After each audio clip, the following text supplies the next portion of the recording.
C'est une mesure d'anti-rapprochement.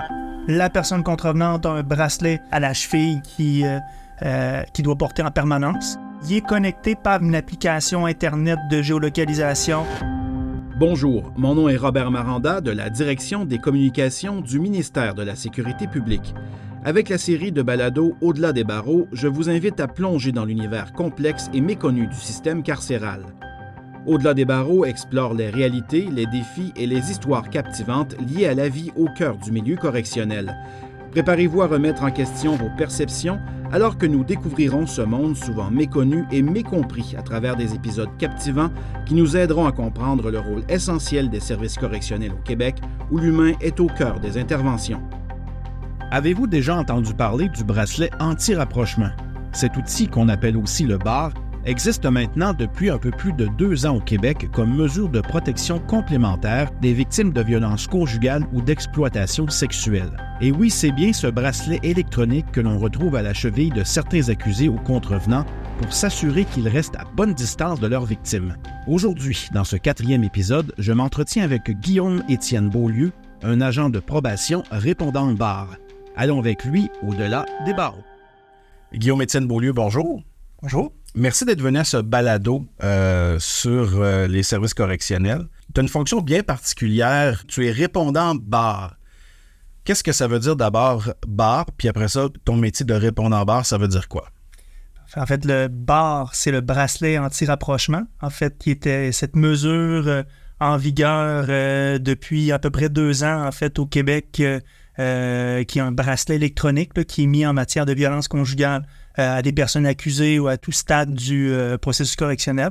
Donc, c'est cette mesure-là, le bracelet anti-rapprochement. C'est vraiment le bracelet noir électronique qu'on voit à la cheville des contrevenants, des fois, c'est ça? Oui, exactement. Okay. Donc, spécifiquement en matière de violence conjugale. Donc, c'est pas imposé dans d'autres types de problématiques, de délits. Mm-hmm. Moi, de mon côté, en tant que répondant BAR, à la base, je suis agent de probation.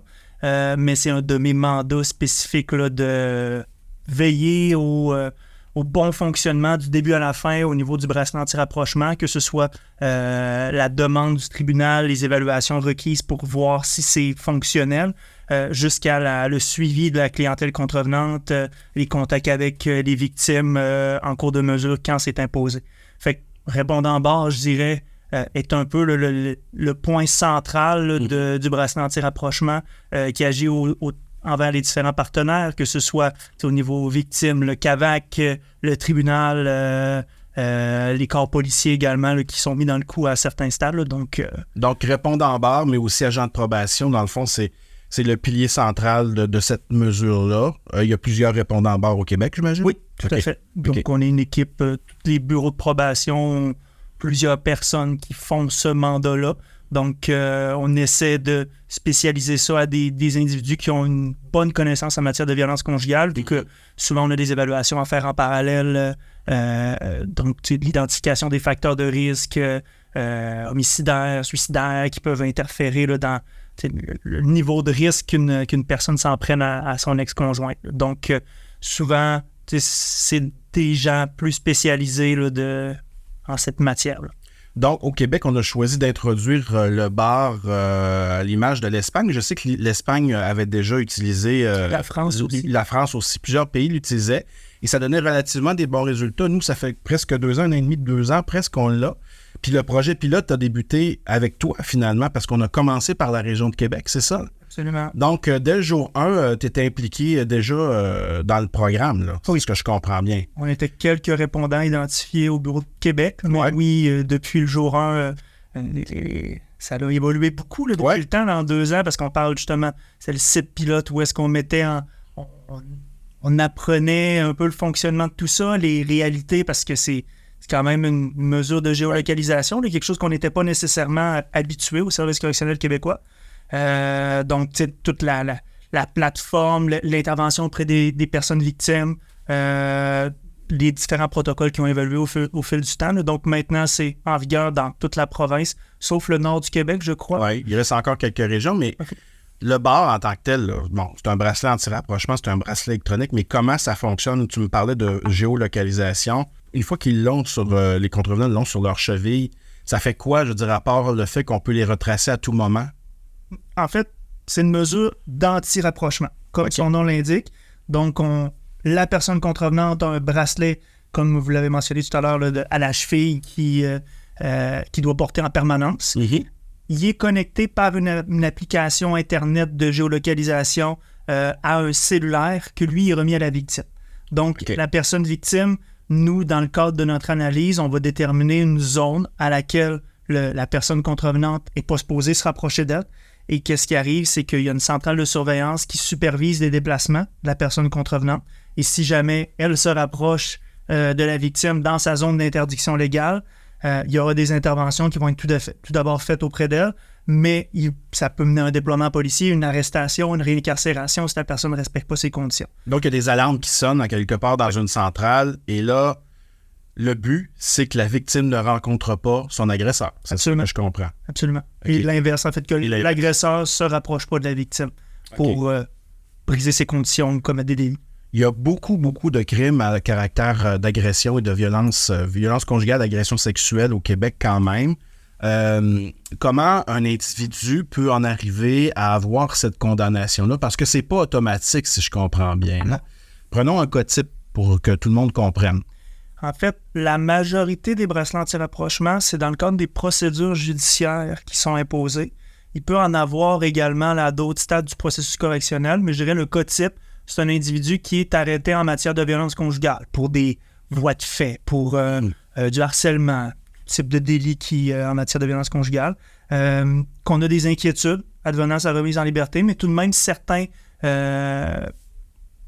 une reconnaissance de problématiques qui veut s'investir dans des programmes, mais qu'on a on veut une garantie supplémentaire advenant une remise en liberté, donc le bracelet lui est imposé pour offrir cette protection-là supplémentaire à la victime.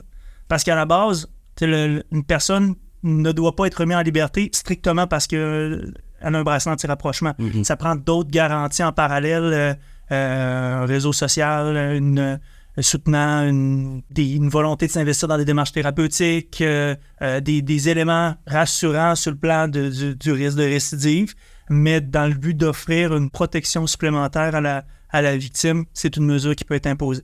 Mais elle doit être imposée par le tribunal. Donc, nous, dans le cadre d'une enquête sur la remise en liberté, il y a une demande d'étude de faisabilité pour le bracelet anti-rapprochement qui va être faite par les parties. Et c'est à ce moment-là qu'on commence à agir à titre de répondant-bord pour voir si c'est fonctionnel comme mesure. C'est un complément, c'est ça, le bracelet anti-rapprochement? C'est une mesure supplémentaire? C'est une mesure supplémentaire qui peut être imposée dans le stade de l'enquête sur la remise en liberté. Une personne qui sort de prison, ça peut lui être imposé dans le cadre d'une probation. Et donc, à tout stade où il fait l'objet d'un certain suivi par les services correctionnels, c'est une mesure qui peut être rajoutée. À la base, c'est pas une sentence en soi, c'est une condition supplémentaire rajoutée à une mesure correctionnelle.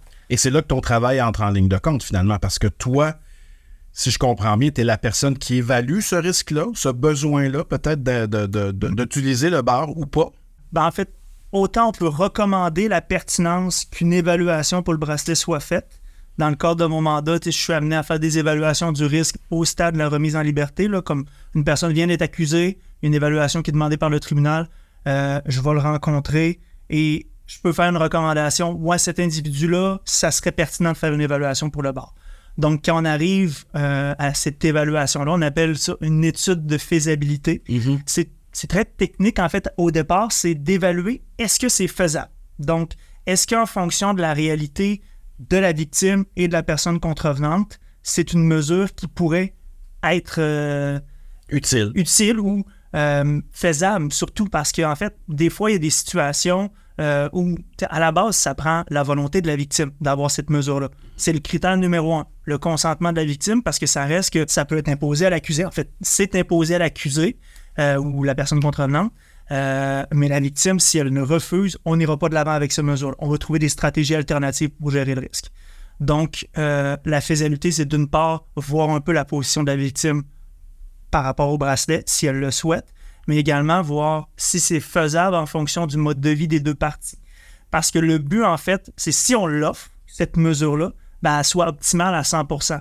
Pas que, par exemple, 2 personnes qui demeurent à une trop grande proximité, ça ne pourra pas, malheureusement, être opérationnalisable. Parce que c'est quoi le périmètre? Est-ce que c'est toujours le même périmètre? Ça varie. C'est variable aussi selon plein de facteurs. On veut offrir une certaine sécurité réelle à la victime. Que ce soit quand même un peu contraignant pour le contrevenant puis l'agresseur, parce que c'est une sentence. Absolument. C'est une mesure de contrôle. On va... Ça ressemble à quoi une semaine typique, là? Donc, aujourd'hui, ton travail, ça ressemble à quoi? Si tu me décris une semaine typique d'un répondant bar? En fait, il peut y avoir des nouvelles demandes d'études de faisabilité qu'on doit réaliser dans des délais assez courts, mais on a la surveillance d'un certain caseload de personnes qui sont soumises à une mesure anti-rapprochement.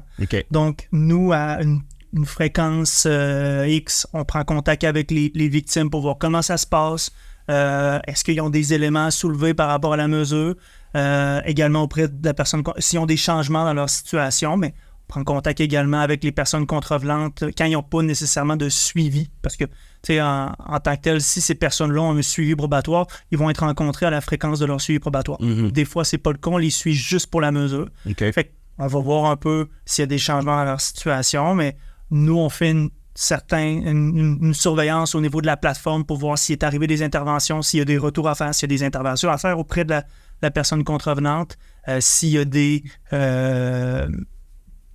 changements dans leur situation qui font en sorte qu'on doit soulever la situation au tribunal, porter des nouvelles accusations. Si la personne contrevenait à ces conditions et qui ne respectait pas les directives, ça pourrait en venir jusque-là et mener à sa réincarcération. Donc, tu fais ta tournée de personnes, de contrevenants de manière hebdomadaire. Tu les rejoins, tu dois les connaître. Tu dois en venir à connaître rapidement les personnalités de chacun, malgré tout. Ça reste... Surtout, en plus, s'il y a un suivi probatoire associé, là, on fait une évaluation, là, on comprend leur dynamique, puis on cible des démarches pour qui travaillent leur problématique. Mais on vient, justement, à saisir un peu la dynamique de certains qui sont plus contrôlants, qui essayent un peu plus de diriger la conversation, comme d'autres qui collaborent à la mesure et qui sont, d'une certaine part, contents d'être dans la collectivité. Parce que des fois, c'est un peu ça, c'est une des facettes pourquoi ça leur permet de réaccéder à leur vie de tous les jours. Donc, ils acceptent de s'y soumettre et de respecter leurs conditions. Là. Donc, on a un peu des deux. C'est des individus qui vont être dans une collaboration adéquate par rapport à la mesure, d'autres qui vont tester les limites. Une autre chose qui te démarque par rapport à ce que tu fais, c'est que tu entres en contact avec les victimes. Oui. C'est comment ça d'entrer en contact avec eux autres directement? On a un rôle un peu particulier dans ce contexte-là parce qu'on n'est pas les intervenants des victimes, mais on a un peu la personne de référence pour accueillir leurs insécurités, leurs craintes par rapport à la mesure. Donc, on reste l'agent de probation au dossier. Là, donc, c'est sûr que pour le volet plus thérapeutique, on n'a pas le choix. On travaille en partenariat avec le CAVAC et il y a des mécanismes mis en branle pour justement qu'ils soient bien accompagnés, là, toutes les victimes. Mais c'est ça, ça nous permet d'avoir l'autre côté de la médaille. Souvent, on le fait déjà un peu dans le cadre de notre travail, là, les contacts avec les victimes, mais de là, autant régulier de faire le suivi. C'est rare. C'est rare, effectivement. Dans le métier. Donc, ça demande quoi comme qualité humaine, ça, puis comme compétence quand même, parce que c'est spécial, là? C'est de l'empathie, je dirais, et un peu d'être capable d'avoir une bonne écoute même si on ne tombe pas dans l'intervention, on reste cette figure-là qui offre un support, entre guillemets, en lien avec cette mesure-là. On est souvent, les victimes voient positivement cette mesure-là. Ils voient comme une certaine aide qui leur est offerte, pour éviter que leur ex-conjoint vienne briser ses conditions, les retracer et tout. Mais je vous dirais qu'à la base des qualités, c'est d'avoir une bonne empathie, une bonne écoute, d'être dans l'accueil de qu'est-ce qu'ils peuvent nous partager, mais on ne doit pas franchir la ligne de trop d'intervention parce que justement, ça peut nous positionner dans cette position. On ne peut pas faire d'intervention auprès des deux parties en même temps. C'est ça. Donc, ça reste que le CAVAC est nos principaux alliés là-dessus. Et quand on voit qu'une victime a des besoins de la sorte, on est capable de les accompagner puis les référer vers les bonnes ressources. Tu sais, je vous dirais que c'est davantage là-dedans qu'on est. On est capable d'identifier les besoins, mais on doit la référer à, que ce soit des ressources d'hébergement pour les personnes. Vous avez un devoir professionnel aussi, d'une certaine manière. Vous ne pouvez pas les laisser tomber. Absolument, tu sais. Mais ça doit quand même... Est-ce que ça ne confronte pas tes valeurs de croire en la réinsertion sociale au Québec? On a choisi au Québec le modèle de réinsertion sociale. On trouve que c'est important et on fait pour dans toutes nos démarches. Donc, toi, en voyant la victime, mais en voyant aussi l'agresseur, est-ce que ça ne change pas ton opinion sur la réinsertion sociale ou au contraire, ça l'appuie encore plus, tu y crois encore plus parce que tu vois et la victime et l'agresseur et le résultat potentiel de ça?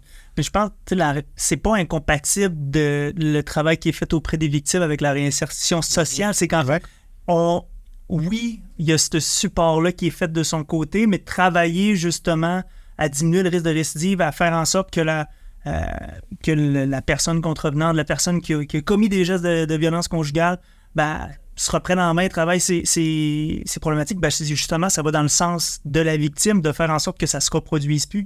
Donc, il y a une complémentarité à ces deux types d'interventions-là, qui... Je vois pas ça, je vois pas nécessairement d'opposition avec l'idéal de... Ça reste, on travaille les mêmes éléments, on est un peu plus en contact direct, mais ça nous permet tout de même de faire notre travail des fois mieux, parce qu'on a l'autre côté de la médaille. On a, quand la personne nous rencontre, elle va pas nécessairement être en mesure d'identifier tous les impacts que ces gestes ont pu créer sur la victime, mais d'avoir le son de cloche de l'autre côté, d'avoir cette perception-là de quelqu'un qui a subi la dynamique, ça peut nous aider dans nos interventions aussi, d'amener la personne à aller plus loin dans ses réflexions aussi. Puis à plus long terme, ça reste que si ça se passe bien, il passe à autre chose, il a une nouvelle vie, il est sorti des émotions négatives reliées à la rupture, on voit les effets bénéfiques qui peuvent être présents du côté de la victime qui, elle, a plus cette pression-là. Les échanges en lien avec les enfants, s'il y en a, peuvent être plus sereins, là, donc moins remplis de tension. Là, donc, il y a du bon. Oui. Malgré tout. Il n'y a pas juste du négatif. Tout à fait. Il y a du négatif des fois, mais ça reste qu'on travaille pour justement éviter, autant pour la victime que la personne contrevenante, éviter qu'on se retrouve dans une situation que ça se reproduit. Faire en sorte qu'il y ait une évolution en lien avec des tristes événements qui ont pu arriver. J'aimerais faire un peu ton parcours scolaire. Oui. Donc, on sort de secondaire 5. Comme plusieurs élèves de secondaire 5, est-ce qu'on sait ce qu'on veut? Où est-ce qu'on s'en va? C'est quoi, à ce moment-là, Guillaume Étienne, il pense quoi en secondaire 5? C'est avocat. Ah oui? Oui, il a toujours été intéressé par l'univers policier, l'univers judiciaire, l'univers du système correctionnel judiciaire. Qui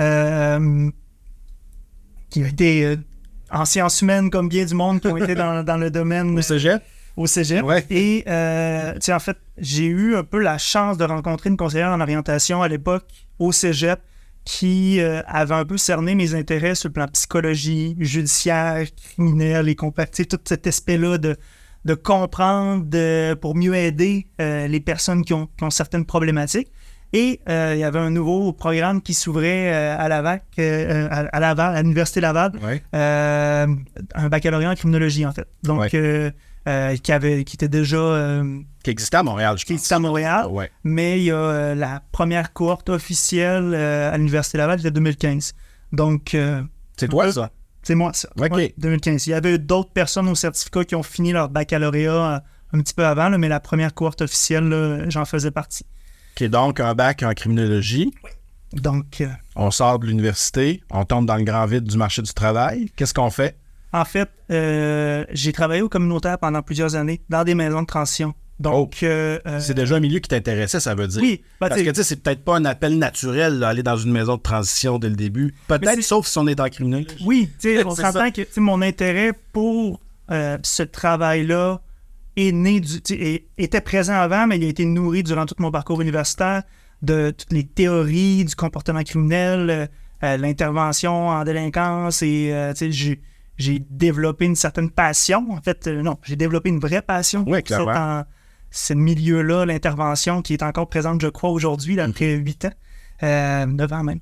Mais c'est ça, donc rapidement, j'ai voulu travailler dans le domaine et la chance est offerte au niveau des maisons de transition. Donc, j'ai autant travaillé dans une maison de transition en Beauce que 2 à Québec au fil des années. J'ai été plusieurs années, jusqu'en 2020, en fait, à travailler dans ce domaine-là. Puis, la réalité en maison de transition, c'est qu'on vit avec la clientèle, là, donc ils dorment sur place. Et au travers de mon parcours, j'ai développé cet intérêt-là pour la problématique de violence conjugale parce que souvent, c'est une clientèle qu'on a beaucoup de jugements dans la société. Énormément. En fait, ça fait des manchettes à tous les jours. Absolument. À la base, c'est comme toute personne qui a commis un délit de nature sexuelle, un délit de trafic de stupéfiants, un délit en matière de violence conjugale, s'il n'y a personne qui s'attarde avec ces personnes-là à comprendre les motifs reliés à ce qui est arrivé, à l'amener elle-même à le comprendre. Parce que des fois, elle se le fait dire, mais elle ne l'intègre pas et elle reproduit certains patterns inconsciemment. Donc, tu sais, c'est de cette clientèle-là, qui souvent peuvent être des individus qui fonctionnent bien socialement dans d'autres facettes, mais au niveau intime, conjugal, il y a des valeurs masculines un peu plus toxiques qui les amènent à adopter des comportements de contrôle, qui ont de la difficulté avec leurs émotions, parce qu'on ne se le cachera pas, c'est une problématique en grande partie masculine, quoique ça existe dans toutes... il y a des femmes également qui ont des comportements comme ça, mais d'amener les gars à justement connecter un peu plus avec leurs émotions, leur réalité, bien les gérer, éviter de tomber dans le contrôle, c'est quelque chose qui me parle, qui me suit depuis des années, qui a fait en sorte que j'ai bifurqué éventuellement vers le bracelet, là, qui est moins de l'intervention, mais qui est... Mais c'est quand même d'être très, très près des victimes puis des agresseurs. Là. Absolument. C'est sûr que là, on est un peu plus collé dans leur quotidien, à voir leur réalité, vu qu'ils ont des mesures qui les traquent. Mais c'est sûr que c'est différent que de vivre au day-to-day avec un individu qui se lève le matin et tu vois dans le meilleur comme dans le pire. Là. Donc, c'est ça. Quand un juge là, impose le bar là, à un individu, il peut-tu refuser? En fait, il peut pas. Si ça lui est imposé, il va devoir s'y soumettre. C'est une sentence comme aller en prison, là. C'est une obligation. C'est une condition relative à la remise en liberté. Okay. C'est une condition relative à une probation, par exemple. Donc, il doit s'y soumettre, sans quoi il demeure incarcéré, ou sans quoi il fait face à des interventions immédiates et des nouvelles accusations, il doit recomparaître et faire modifier ses conditions.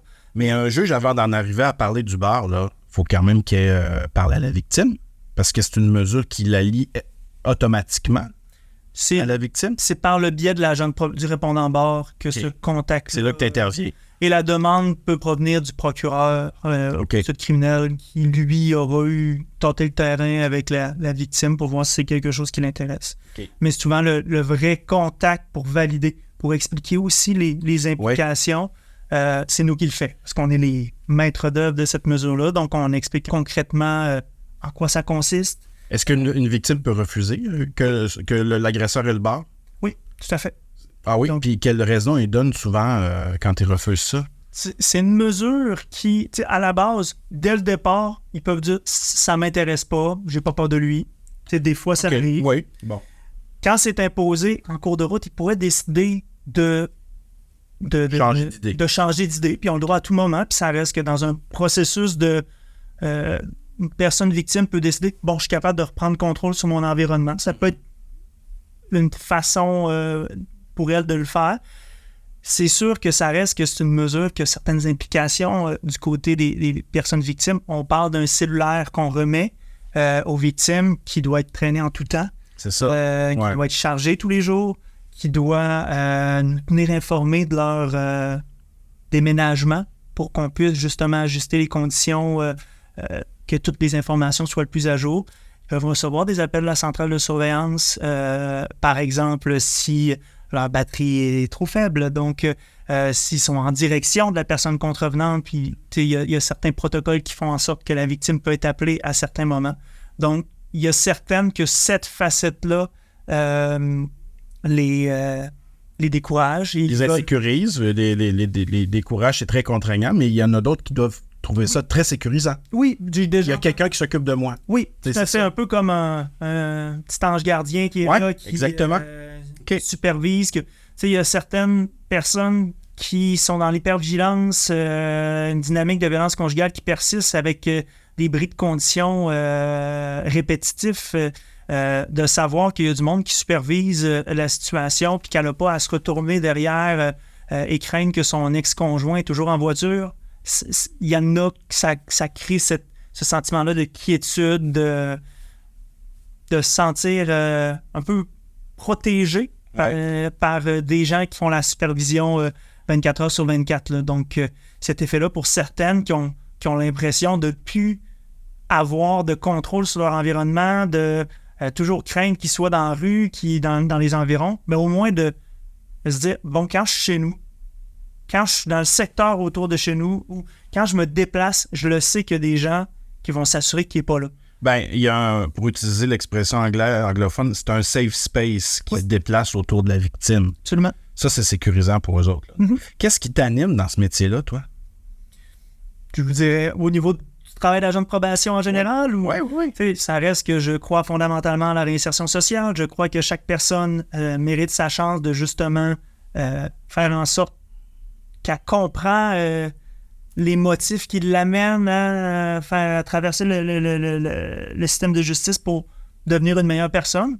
C'est sûr que je pense que c'est un rôle important dans notre société, autant travailler auprès des personnes qui ont des problématiques importantes que de gérer le risque entourant tout ça. Donc, amener, c'est un peu le rôle qu'on a d'être autant dans l'aide que dans la surveillance à un certain niveau pour que si jamais il y a des éléments suffisamment préoccupants, bien, qu'on puisse avertir les différents partenaires pour qu'ils puissent avoir des actions. En matière de violence conjugale, ça arrive qu'on doive solliciter les policiers, qu'on a des craintes, qu'on a des partenariats avec les différentes personnes qui agissent autour d'une personne accusée en matière de violence conjugale ou d'une personne contrevenante pour éviter le pire. Ça reste qu'autant je vois les deux facettes qui sont très importantes de éviter qu'il y ait un drame, éviter qu'il y ait une situation que personne ne se parle et que ça finit qu'il y a une récidive violente qu'on aurait peut-être pu poser des actions avant. Et le travail fait auprès des personnes pour les amener à prendre conscience de leurs problématiques pour qu'eux-mêmes deviennent des acteurs qui évitent la récidive, qui font en sorte qu'ils sont capables de reconnaître le pattern. Parce que il y a les victimes actuelles, mais il y a les victimes futures aussi. Des individus qui ont eu une relation, que ça l'a explosé, ça l'a fini en violence conjugale, qui passent à autre chose, mais qui n'ont pas travaillé les éléments, la jalousie, l'insécurité, l'estime personnelle, tous ces éléments, les bases d'une relation, parce que, autant pour certains, ça peut paraître bien basique le respect, l'égalité, la confiance, la communication dans un couple. D'autres, il y a zéro de ça. Et c'est la surveillance qui prennent pour acquis que de vérifier le cellulaire de sa partenaire tous les jours, ben c'est normal. Mais d'amener... C'est pas le cas. Tout ce que tu me dis, tout ce que j'entends, moi, c'est quelqu'un qui aime profondément l'être humain puis qui veut en prendre soin. Est-ce que ça résume bien ta pensée? On pourrait dire ça, effectivement. Là, il y a deux types de répondants barres, là, ce que j'ai compris. En établissement de détention, ED, on aime ça les acronymes, hein? ED, établissement de détention, puis il y en a un autre aussi en DSPC. C'est quoi ce DSPC? Donc, le répondant barre en établissement de détention, c'est lui qui va beaucoup concerter pour la pose du bracelet, parce que la personne est incarcérée, va être remise en liberté. Donc, c'est lui qui va tout arrimer, la pose, les vérifications reliées au bracelet, qui va enclencher certains protocoles quelques semaines avant la remise en liberté pour qu'on puisse y mettre un bracelet à un individu plus préoccupant. Donc, après ça, le répondant en ED ne fait pas le suivi. Le flambeau est lancé à moi, qui fait le suivi de cette personne-là, les vérifications de son bracelet, les contacts avec la victime, de façon plus long terme. C'est le répondant en milieu ouvert. En terminant, j'aimerais savoir, le nombre de bars ne fait qu'augmenter depuis son installation. Est-ce que c'est bien ou pas? Est-ce que tu vois ça d'un bon œil, toi? En fait, c'est que c'est une mesure qui est de plus en plus intégrée par les partenaires judiciaires, parce que c'est nouveau. C'est pas tous les juges qui étaient à l'aise au départ avec le fait d'imposer ces mesures-là. Puis ça a été graduel aussi. Je pense que le bar, il faut le voir comme un outil supplémentaire dans la gestion du risque. Avant, on intervenait en matière de violence conjugale, on se dotait d'outils pour gérer le risque, mais maintenant, on a cette option-là supplémentaire qui, dans des cas préoccupants, oui, c'est important. Je pense que ça l'amène, cette sécurité-là de plus pour éviter, à bris de condition, une récidive. Donc, je le vois dans ma boîte à outils d'agent de probation, une option de plus que je peux utiliser. Le fait que ça soit de plus en plus utilisé, je pense pas que c'est que la violence conjugale est de plus en plus présente. C'est plus qu'on l'intègre à notre boîte d'outils un peu partout dans la province et on le met en place dans certaines situations. Faut pas en venir non plus à ce que tous les individus soient soumis à un bracelet parce que je crois que ça reste qu'il y a une analyse et on parle tout de même d'une solution qui, c'est contraignant là, pour une personne là, d'être soumis à un bracelet tous les jours, alors que quand les éléments de risque, quand il n'y a pas de crainte au niveau de la victime, puis que la personne est mobilisée dans tout plein de démarches, des fois, c'est pas nécessaire. Est-ce que, dernière question, est-ce que tu as une histoire à succès par rapport au bar? Déjà, je sais que ça fait pas assez longtemps que c'est implanté, mais est-ce que tu vois des cas d'amélioration et de gens qui ont changé un peu leur vie grâce à ça? On a certaines situations d'individus qui étaient soumis à cette mesure-là, qui ont bien progressé dans les différents objectifs, que ça devenait un peu une motivation aussi de s'investir encore plus dans leur suivi, mais c'est pas juste ça, là, mais ça reste qu'éventuellement là, cette mesure tombe. Donc, on a eu certains cas d'individus qui ont quand même fait un cheminement positif dans le cadre de leur suivi correctionnel en parallèle à cette mesure-là. Je pense pas que c'est à cause du bracelet, mais... Ça les a aidés à se rendre compte qu'il y avait peut-être du travail à faire chez eux. Oui, tu sais, d'avoir un peu cette confrontation-là directe de « OK, j'ai un bracelet à ma cheville, il faut peut-être que je prenne conscience de certains comportements problématiques. » Puis, ultimement, c'est qu'au bout d'un certain temps, cette mesure-là a pu être retirée à cause que on n'était plus dans une situation préoccupante auprès de la victime et lui a un peu eu cette fierté-là d'avoir progressé dans son suivi correctionnel puis que les intervenants disent « OK, t'es à ce stade-là. » Donc, continue d'être suivi, continue d'être supervisé, mais il y a plus cette mesure-là qui le rappelle constamment qu'il est surveillé. Ouais.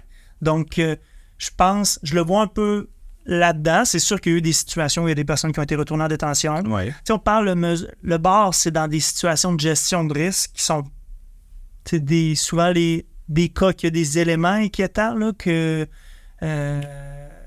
Mais somme toute, ça ne te fait pas regretter cette mesure-là. Tu trouves encore que c'est une bonne mesure? Oui, c'est pas dans tout, mais dans certains cas spécifiques, comme je le dis, c'est un outil qui est important puis qui peut prévenir de quoi de grave là, d'un certain point. Là. Guillaume-Étienne Beaulieu, merci beaucoup. Ça te fait plaisir. Merci beaucoup de m'avoir reçu. Merci d'avoir été avec nous. C'était Robert Maranda. Je vous donne rendez-vous pour notre prochain épisode. Surveillez nos médias sociaux pour ne rien manquer. Ce balado est une production de la Direction des communications du ministère de la Sécurité publique.